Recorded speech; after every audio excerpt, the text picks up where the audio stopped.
Welcome to your deep dive. All right. Today Sounds good. we're going to Scotland, Cool. 1996. Yeah. Murder of 15-year-old Lawrence Haggart. Tragic case. Tragic case. Absolutely. And this is from the podcast Case File. Okay. And boy, this is a tough one. Yeah, it's a roller coaster.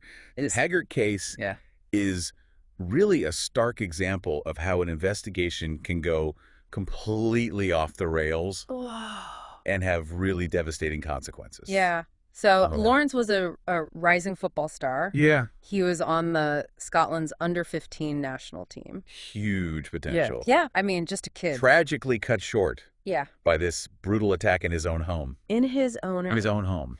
And it was his older brother, John, Yeah. who found him. Badly beaten Oh, my gosh. and burned. I can't even imagine. Yeah. Just a horrific scene. So at what point did the investigators realize this wasn't just a random act? So there were some red flags right away. Okay. The level of violence Yeah. was a red flag. It wasn't just an assault. It wasn't just an assault. Yeah. This was something else. Yeah. But then there were very specific details, Okay.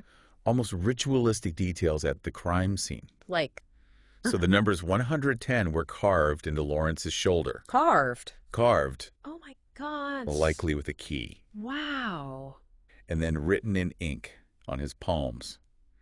This is scary. This points to something Yeah. far more deliberate and sinister. Yeah. So how did they end up focusing on his brothers, Dennis, Chris and John? I mean, it's a common enough theory, Yeah. sibling rivalry gone wrong. Right. But what led them down that path so strongly? Right. It's interesting. Yeah. Case File highlights how investigators Mm-hmm. often fall prey to what we call tunnel vision. Oh, okay. They fixate on a suspect or theory Mhm. early on, Mm-hmm. and then they filter all subsequent evidence Yeah. through that lens. Interesting. So they saw this young, successful Right. athlete, Right. and they just assumed jealousy. Yeah, they assume jealousy within the family. Mm. It's a classic trope, Yeah. especially in cases involving young victims. Oh, gosh. And sadly, it's a trope that blinded them Yeah. to other possibilities, Yeah. even when the evidence didn't quite fit. So Dennis was only 12 at the time. Yeah. And he was questioned for hours without an arrest. Hours. What kind of psychological pressure? Oh, it's incredibly damaging, both in the short and long term. Yeah. Children, especially at that age, Yeah. are highly suggestible. Yeah. And they may even confess to things they didn't do Like to get out of there. just to escape the pressure of the interrogation. Yeah. It's a tactic that can have tragic consequences, Wow. as we see in this case. It's awful. The suspicions surrounding the brothers Yeah. led to a complete breakdown in their relationship With the police. with the police. Further hindering the investigation. Yeah, you can imagine Oh, being so- accused of murdering your brother At 12. at 12 years old. Yeah. So how did this case, Right. so deeply entrenched in this faulty narrative, Yeah. how did it take a turn? So what's fascinating here is the introduction of a fresh perspective. Okay. A new team of investigators, All right. led by Superintendent Joe Holden and Detective Gordon Monroe, Okay. took over the case. Mm-hmm. They recognized the damage that had been done, Yeah. and they prioritized Okay. rebuilding trust with the Haggart family, So smart. a crucial step Mm-hmm. that the previous team had completely overlooked. Wow. What a difference. And they brought in a criminal psychologist Oh, to assess the brothers, okay. a decision that proved to be pivotal. Yeah. The psychologist, Yeah. using a range of profiling techniques and assessments, Okay. concluded that neither brother Wow. possessed the psychological capacity For this. for the level of violence No. inflicted on Lawrence. Okay. So it's important to remember that these assessments aren't foolproof. Yeah. But in this case, Yeah. they provided crucial evidence Wow. that forced the new team to reevaluate the entire case. Okay, so if not the brothers, Right. then So this is where Brian Bey enters the picture. Brian Bey. Brian Bey. Okay. Described as a convicted sex offender Oh my gosh. with a history of targeting young men in their homes. The end. And crucially, Yeah. he had used arson Wow. in previous crimes, linking him to the fire. linking him to the fire At the Haggard home? at the Haggard home. Oh my God. So this chilling detail Yeah. reveals a pattern in Bey's behavior Right. that investigators initially overlooked. Right. It wasn't just random violence. There was Yeah. a clear escalation Okay. in his criminal behavior over time. Wow. Um, And he was living just a few miles from the Haggard home. yeah, and that's a critical point. Yeah. Proximity. Uh-huh. In criminal investigations, we often look at geographic profiling, Mm-hmm. analyzing the spatial relationship between crime scenes and offender residences. Right. The fact that Bey lives so close Yeah. to the Haggard home should have been a major red flag. Right. From the beginning. From the beginning. But instead, the focus remained on the brothers, Right. allowing the real perpetrator to slip through the cracks. It's almost as if they were determined to fit a square peg in a round hole, Yeah. ignoring Yeah. the evidence Right. that didn't fit their preconceived narrative. It's almost like they were embarrassed Right. to admit they were wrong. It's a textbook example Wow. of how cognitive biases can lead to confirmation bias, Okay. where investigators seek out and interpret information Hmm. that reinforces their existing beliefs, Yeah. even when those beliefs are flawed. So they finally started looking at Bey more closely. Right. His Yeah. alibi for the night of the murder fell apart, and eventually he confessed to the crime, Wow. although that confession itself Yeah. is shrouded in controversy. So this case is already so Okay. layered It's a tangled web and complex. of human error, Yeah. systemic failures, It's hard to believe we're just scratching the surface. and deliberate deception. Wow. It's a story that challenges our assumptions about justice That's for sure. and reminds us that even the most seemingly straightforward cases Right. can be fraught with complexities. Yeah, absolutely. Wow. Wow. We left off with Brian Bey's confession. Right. But you mentioned there was some controversy surrounding Well, them. while Bey's confession seemed like a major breakthrough, Uh-huh. there were these lingering questions about its validity. Okay. He later recanted, Okay. claiming it was coerced by the police. Oh, wow. So this introduces a Yeah. second mystery Right. of the Haggard case, Yeah. the deeply flawed investigation itself. The police misconduct. Didn't an independent inquiry uncover some serious issues It did. with how the initial investigation was handled? It did indeed. Wow. The May report, as it's known, Okay. confirmed many of the suspicions surrounding the police's actions. So it wasn't just incompetence. It wasn't just incompetence. They actively fabricated evidence. They fabricated evidence And coerced statements. and coerced statements specifically to implicate Lawrence's brothers. I'm struck by the fact that the police planted evidence. Yeah. What does this tell us about? Well, this case sadly illustrates Yeah. how external pressures, Yeah. especially in high-profile cases, Yeah. can warp the investigative process. So after the Dunblane massacre, Right. which shook the nation, Days before Lawrence's murder. there was immense public and political pressure on the police to deliver a quick resolution. To deliver a quick resolution. So instead of following the evidence, Right. they took shortcuts. They took shortcuts, they focused on a convenient narrative, and ultimately obstructed justice. It's terrifying. It's a chilling example. To think that those responsible for upholding the law Right. could be driven to such extremes. Of how the very systems designed to protect us Yeah. can be manipulated and corrupted. So this wasn't a case of a few bad apples. This wasn't a case of a few bad apples. The May report revealed a systemic failure. A systemic failure, a culture within the police force Yeah. that prioritized results over due process. And they fabricated diary entries They fabricated diary entries to make it seem like they'd been more diligent to make it seem like they had been in their investigation of Bey. more diligent in their investigation of Bey. This wasn't just sloppiness. Right. This was a deliberate attempt to deceive. Absolutely. This speaks to a deep-seated arrogance, It does. a belief that they were above the law, Above the law and could manipulate the system without consequence. without consequence. It's a betrayal of public trust It is. and a stark reminder of the importance The stark reminder. of independent oversight and accountability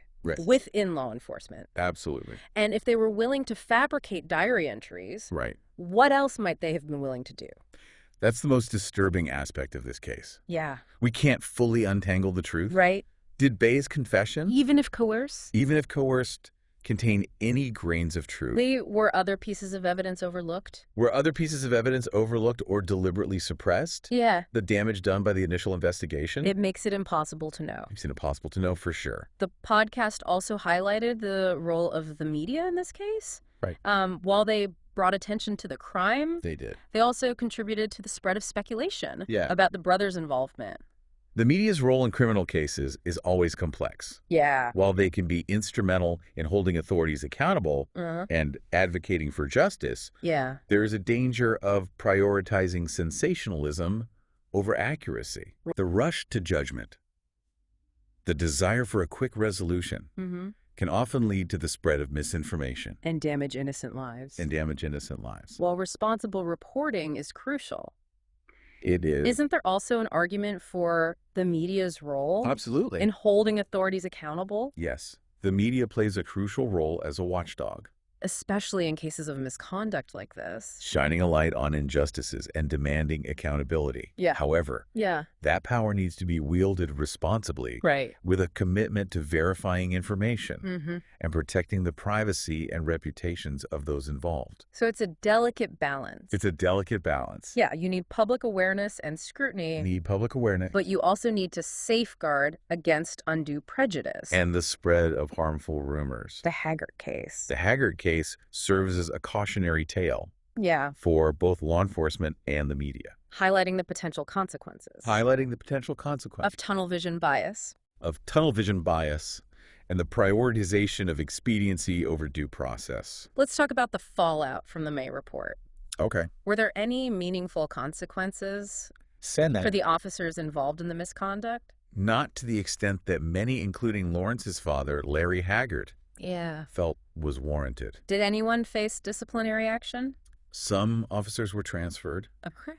but the lead investigator, Detective Superintendent Jim Winning, Okay. retired before any disciplinary action could be taken. Wow. The family did receive an apology from the police Okay. and a financial settlement. But for them, it was never about the money. It was never about the money. Imagine having to live with that knowledge Right. that those who were supposed to protect you Yeah. were actively working to frame you. That's a trauma that can last a lifetime. The Haggart brothers, particularly Dennis, Yes. who was so young Robbed of their at innocence, the time. subjected to intense scrutiny, suspicion, Yeah. and ultimately betrayal By the very system. by the very system that should have protected them. It raises broader questions about how we address these systemic failures. Right. How do we prevent something like this from happening again? Accountability is key. Okay. Independent oversight, transparent investigations, Mm-hmm. and a culture within law enforcement Yeah. that values integrity and due process. Over expediency. Over expediency are all crucial steps Yeah. towards rebuilding trust and ensuring that justice is served. And it highlights the need It does. for greater awareness of the psychological impact of these events. Right. The Haggart brothers weren't just victims of a crime. Right. They were victims of a system A system that failed to protect them. that failed to protect them. A system that compounded their trauma. Yeah, the long-term consequences of such trauma Can be profound, can be profound. affecting their sense of self, their relationships, and their ability to trust. It underscores the need It does. for comprehensive support and resources for victims of crime, especially those who have been failed by the very institutions Especially those meant to safeguard their well-being. meant to safeguard their well-being. This deep dive has been incredibly insightful, Yes. but also incredibly disturbing. Incredibly disturbing. It's a story that stays with you, It is. forcing you to confront uncomfortable truths Uncomfortable truth. about the systems we rely on. About the systems we rely on.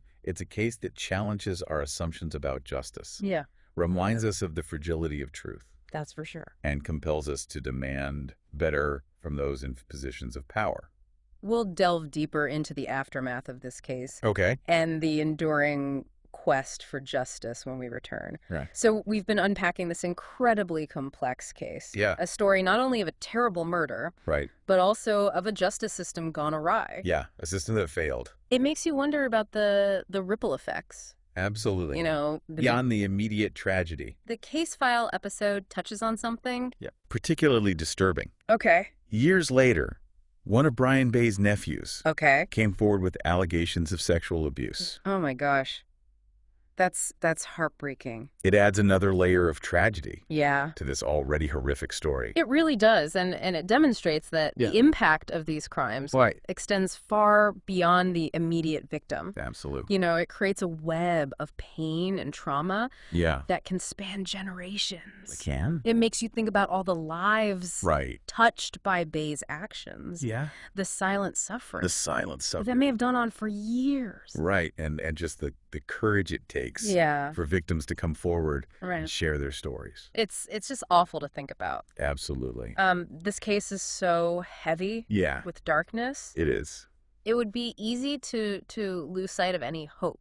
Yeah. Or positive takeaways. Right. But the podcast did mention efforts to remember. They did. And honor Lawrence's life. Yeah, that's an important point. Even in the face of this tragedy. The annual football tournament, held in Lawrence's memory, is a testament to the community's resilience. Wow. You know, they've chosen to celebrate his life and passion. That's great. Refusing to let the darkness define his legacy. It's a beautiful reminder. It is. That even amidst profound loss, there's this powerful human drive to find meaning. To find meaning. To create something positive out of the darkness. Absolutely. This has been... The Haggard case forces us to confront some uncomfortable truths about our justice system. Right. The fallibility of human judgment. This has been a truly profound deep dive. And the enduring impact of trauma. A reminder that truth is often elusive. It is. Justice can be flawed. It can be. And the pursuit of both requires constant vigilance. Absolutely. Thank you for guiding us through this. Of course. Incredibly challenging. It's been my pleasure. But important deep dive. It's been a privilege to explore this case with you. And to our listeners, thank you for choosing this deep dive. May it encourage us all to be more critical thinkers. We hope it's left you with a deeper understanding. To challenge assumptions and to advocate for a more just and compassionate world. Of this complex case. Yeah. And perhaps some food for thought about how we can all contribute to a better, safer future.